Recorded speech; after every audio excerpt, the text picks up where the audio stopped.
Consciousness, the true reality. You are not the skin you wear, the air you breathe, or the heart in the center of your chest. You are consciousness, which cannot be examined by science. The books you read, the trees you climb, and the walls of your house are not truly existing. Neither are they solid. This is supported by the fact that those things and all other material and physical items are made of atoms. Atoms, first off, are not solid.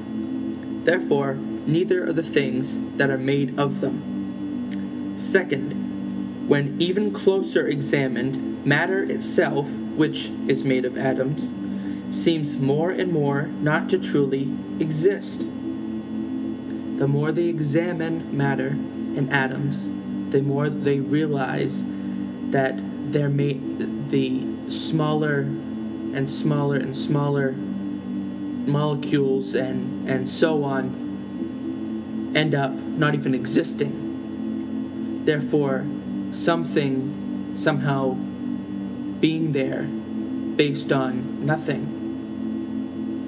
However shocking or puzzling this might be, this is not truly bad news. All that is truly real is the soul, also known as consciousness.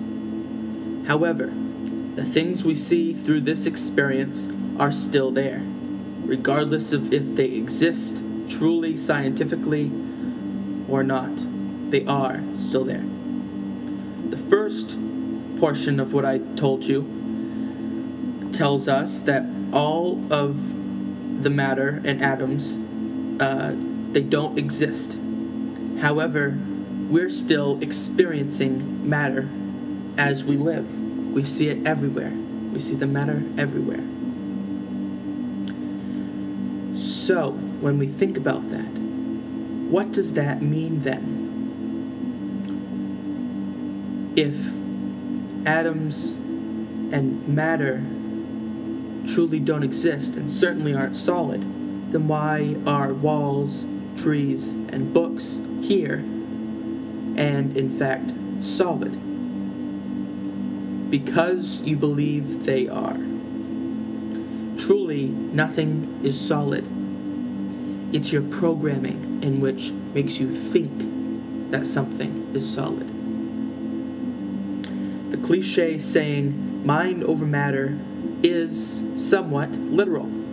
In fact, I believe that it means something other than what it's said to mean. We are told that mind over matter means that the mind, when trained well, can overcome the matter at hand, which exists only on the physical realm. However, perhaps the originators of the old saying meant something different. We established that matter is not truly existing, but it's still there, because we believe it is. So, because of the mind, matter is there. So perhaps it's not mind over matter, meaning that mind can control material and physical things, but perhaps what it also means is mind created material and physical things, which is why it can control it so well. The mind of just one person can create matter for itself. What I mean by that is our five senses, which come from our mind and the parts of our body in which read the codes. That is essentially creating matter that's around us. Because without the five senses, I very strongly doubt we would know everything around us is here. Although matter, that which we see, feel, hear, smell, and taste, is not truly there, it does not make it irrelevant. Think of your computer and your computer screen. That which is projected onto the computer screen is not what is inside the computer. What you see on the screen is a picture or a movie, which is many pictures in one. But pictures cannot be transmitted through wires in the traditional sense. Think about a photograph. You cannot transmit that through a wire.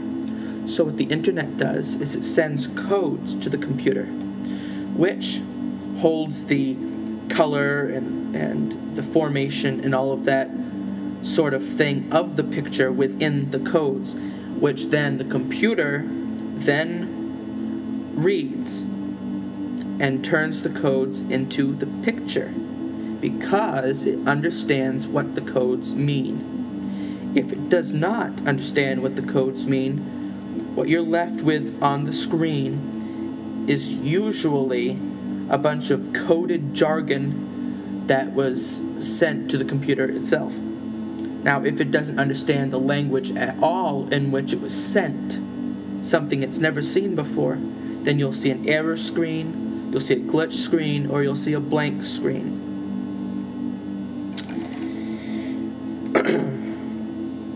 That's the same way the five senses work. The whatever area around us is like a myriad of codes, similar to the Matrix. Our brain is like a computer, attempting to process it, make sense of it, and give our consciousness this experience. The smell of roses, the taste of chicken, the feel of leather, the sight of the sun, and the sound of my voice right now are all essentially codes.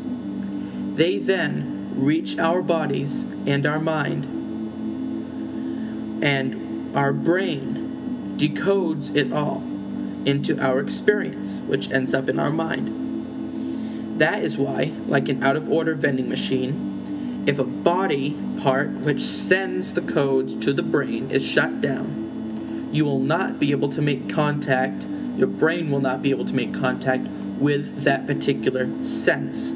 So if your nose doesn't work, or it's not communicating right with your brain, then you cannot smell.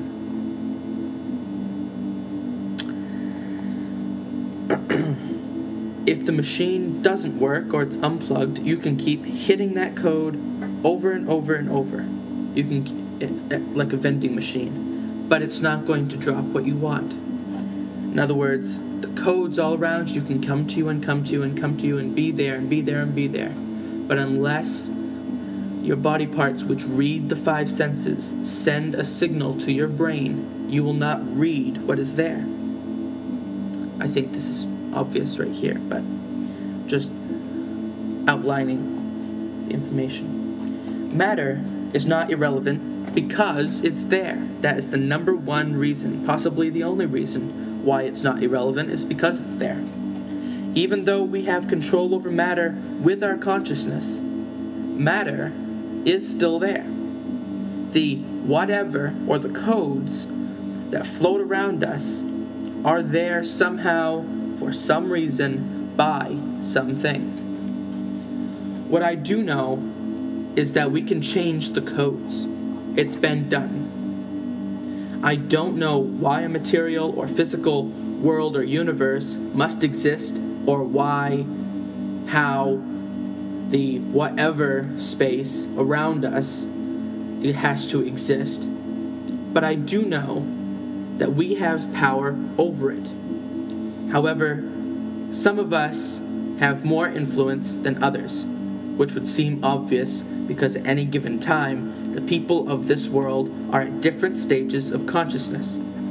This is because the mind is not the reason for the only reason for less consciousness.